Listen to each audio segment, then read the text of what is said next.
Sobre el concepto de salud mental, la sociedad tiene muy poco conocimiento, lo que ha conllevado a ideas erróneas y a una estigmatización sobre la locura, el manicomio, lo cual consideran que es un tema de muy poca importancia. ¿Sabes qué es la salud mental? La salud mental es un estado de bienestar en que la persona realiza sus capacidades y es capaz de hacer frente al estrés normal de la vida, de trabajar de forma productiva y de contribuir a su comunidad. En este sentido positivo, la salud mental es el fundamento del bienestar individual y del funcionamiento eficaz de la comunidad. Por lo tanto, la salud mental y el bienestar son fundamentales para nuestra capacidad colectiva e individual de pensar, manifestar sentimientos, interactuar con los demás, ganar el sustento y disfrutar de la vida. Por lo tanto, la salud mental es estar bien con nosotros mismos y estar bien con todas las personas que nos rodean. Sin embargo, existen diferentes factores que pueden afectar tu salud mental, como factores biológicos, genéticos y congénitos, y otros como Violencia física, psicológica y sexual. Situaciones traumáticas como un accidente o muerte de un familiar. Rupturas amorosas o separaciones familiares. Dificultades para las relaciones interpersonales. La adicción, estrés, depresión y otros factores.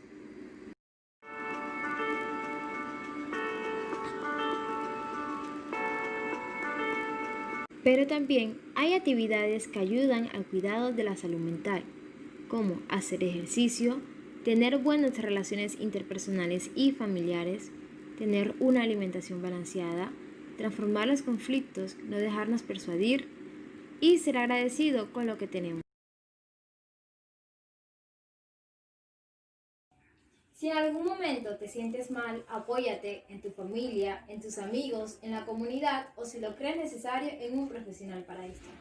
Es importante conocer la definición de normalidad y anormalidad en psicopatología cuando se estudian los trastornos mentales. El término de normalidad puede relacionarse con salud, cuando el comportamiento está dentro de los límites normales y cuando se observa ausencia de signos y síntomas de un trastorno mental. Se puede decir que hay un estado funcional razonable con bienestar subjetivo cuando el propio individuo hace una valoración positiva sobre su estado de salud con adaptación, entendida como la acción recíproca entre el individuo y el medio en el que vive. Es importante conocer la definición de normalidad y anormalidad en psicopatología cuando se estudian los trastornos mentales. Por su parte, la anormalidad se corresponde con aspectos tales como sufrimiento, adaptación, entendida como la capacidad de responder eficazmente a una situación nueva o a un conflicto. El individuo desadaptado es incapaz de enfrentarse a las tensiones de la vida en soledad y a sus exigencias físicas y psíquicas. El término criterios de normalidad y anormalidad en psicopatología. La Real Academia Española define la palabra criterios como norma para conocer la verdad o juicio o discernimiento. En el campo de estudio de los trastornos mentales es importante conocer dichos criterios para determinar los límites de la salud mental de un individuo y dónde inicia la enfermedad o trastorno psicopatológico del mismo. Es importante anotar que pueden coexistir diferentes criterios.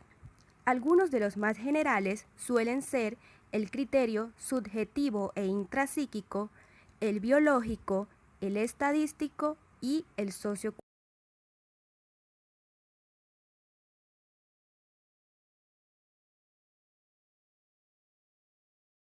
A continuación se estarán explicando los criterios generales de anormalidad y normalidad. Entre estos encontramos el criterio estadístico, criterio subjetivo, el criterio biológico y por último el criterio sociocultural. Empezamos con el criterio subjetivo. Este criterio también es conocido como el intrapsíquico. Este, a diferencia de los demás criterios, se concentra más que todo en el individuo, dictaminará sobre sus situaciones y emociones de cada individuo, que luego se van a traducir en quejas o en expresiones verbales o comportamentales. Una variante de este criterio es el algo hedónico. El algo hedónico hace referencia al sufrimiento propio personal o ajeno de cada persona. El principal problema de este criterio es que la persona es consciente de su propio problema.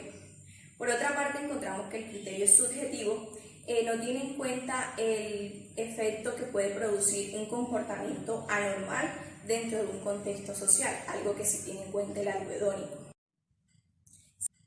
Seguimos con el criterio biológico. En el criterio biológico encontramos de que las conductas psicopatológicas de alteraciones o disfunciones vienen influenciadas por factores tanto ambientales como sociales. También podemos decir que todos esos comportamientos anormales se deben a un imperfecto funcionamiento del organismo en alteraciones cerebrales, ya sea de tipo estructural o funcional.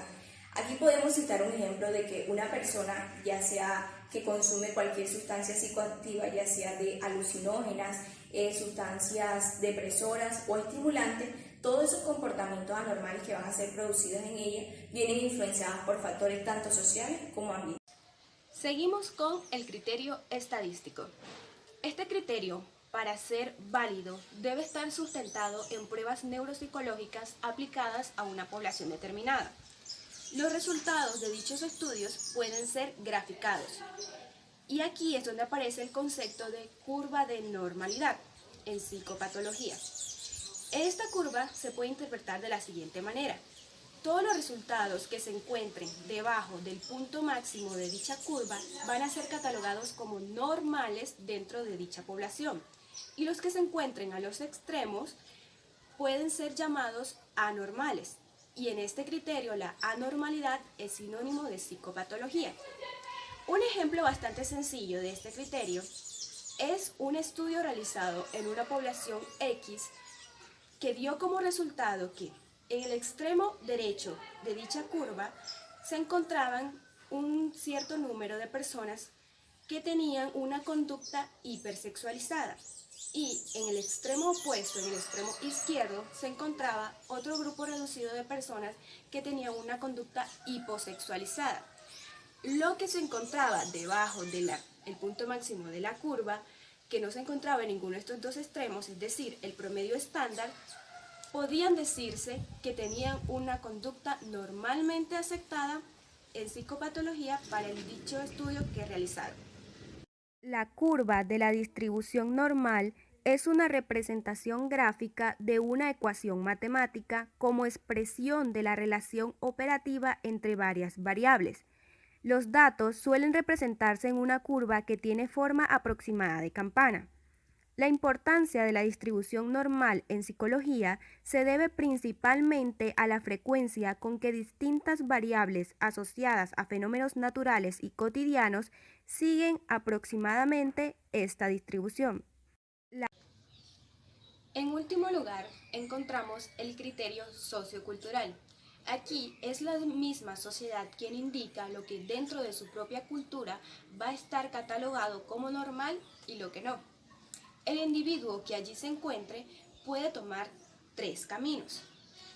Primero, puede adaptarse a lo que la sociedad le indica que debe ser normal. En segundo lugar, se puede desadaptar. Y en tercer lugar, puede incluso buscar su propio camino, su propio rumbo. Aquí es importante aclarar que si un individuo no se encuentra de acuerdo con lo que su propia cultura establece como normal, no necesariamente se debe catalogar como algo patológico. En este criterio hay que tener en cuenta también que este puede variar de una cultura a otra. Un ejemplo bastante sencillo de este criterio son las culturas indígenas, que ellas utilizan sustancias naturales psicoactivas dentro de su propia cultura y esto es propio de ellos, pero en otras partes esto no puede estar socialmente aceptado.